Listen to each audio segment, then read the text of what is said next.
Hey, what's up, everybody? Welcome to Gin and Juice, episode 3. And with me in studio, as always, is the one, the only, Jad Juice. How you doing, brother? What's up, man? Michael Maris over here, and we're doing good.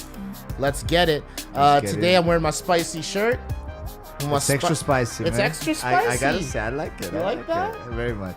We got some spicy content for you guys coming up today. We're going to talk about UFC Philly, catch you up on that. We're going to talk a little bit about UFC 236, and then we're going to hit you with our segment that we're going to be debuting with you guys called Outside the Octagon. So we're going to be taking a little travel down that road in a bit and see how it goes. Hopefully you guys enjoy it. But first, we're going to talk about UFC Philly, and the first fight we're going to talk about is Josh Emmett versus Michael Johnson. Yes. We're going to spend about 5 minutes on each topic. Hopefully this condensed version is something that you guys find a little bit more digestible, and can give us some feedback in the comment section if you like it, for those of you that are watching. Awesome. Let's get right into it. Let's get it on. Yeah. All right, perfect. So Josh Emmett took on Michael Johnson in UFC Philly. Michael Johnson got knocked out in vicious fashion. It was one of those where it was almost picturesque in a way. Yes.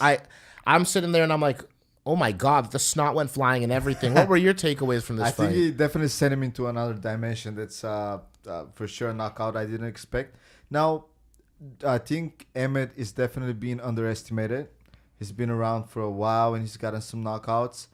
I think that, it was a great knockout. I think Michael Johnson, unfortunately, was expecting, maybe to get back on in title contention, but definitely not going to make it getting knocked out like this. But beautiful knockout. I feel bad for Michael Johnson, and I feel like Emmett is kind of flying under the radar just because of his image. I don't know. Is it his image? What do you think? What's interesting is that Josh Emmett got knocked out viciously by Jeremy Stevens, and that elbow that he threw as a ground strike broke his orbital bone. Okay. So when it broke his orbital bone, that was major problematic. The eye, the doctor said, was floating in place. It was not good. So he still has numbness actually on the whole left side of his jaw. He can't, when he chews, he can't feel it. Damn. Crazy stuff. And he fought back from an injury that would have ended a lot of guys' careers, actually. So the fact he came back and viciously knocked out Michael Johnson in the third round, crazy. He seems like one of those fighters that's a real hard worker and, just maybe don't get me wrong, I'm not saying he's not talented or anything, but I'm saying that maybe he's perhaps one of those fighters that's more reliant on his work ethic and his hard work, in the gym, as opposed to some natural God-given talent like John Jones, for example. 100%. Yeah. And we've seen this happen to Michael Johnson on his respect, getting knocked out viciously like that. It's actually scary watching anybody get knocked out where they're out cold in the air. Then they hit the back of their head on the ground. If you were to get a 3D image and see what happens to the human brain when that happens, it's back and forth. And it's wishing. I wouldn't wish that on my worst enemy. So, I'm glad Michael Johnson seems like he's okay. We haven't heard any health complications in the aftermath. We'll find out in 20 years.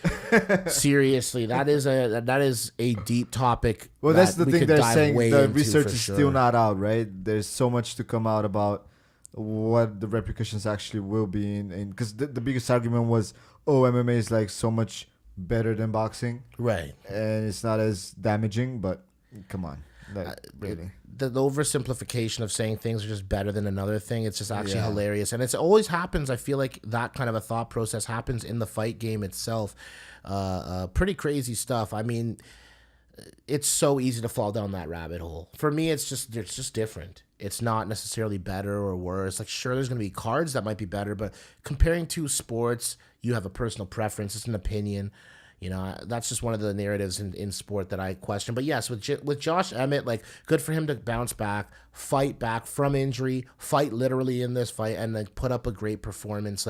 It's so easy for a lot of people that would have walked away from that sport. He's ranked number 10 coming into this fight, and I think he's going to go up a little bit in this weight class and start to challenge a little bit, which is going to be fun. I totally agree with you. I think he has the power.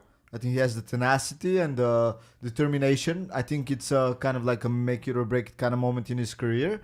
And At first I didn't even know what to think of the guy. He's not like someone that catches your eye right off the bat, but I'm rooting for the guy. I hope he gets his chance, and let's see what he's capable of. And Michael Johnson, unfortunately, too bad for him, but let's hope he comes back healthy.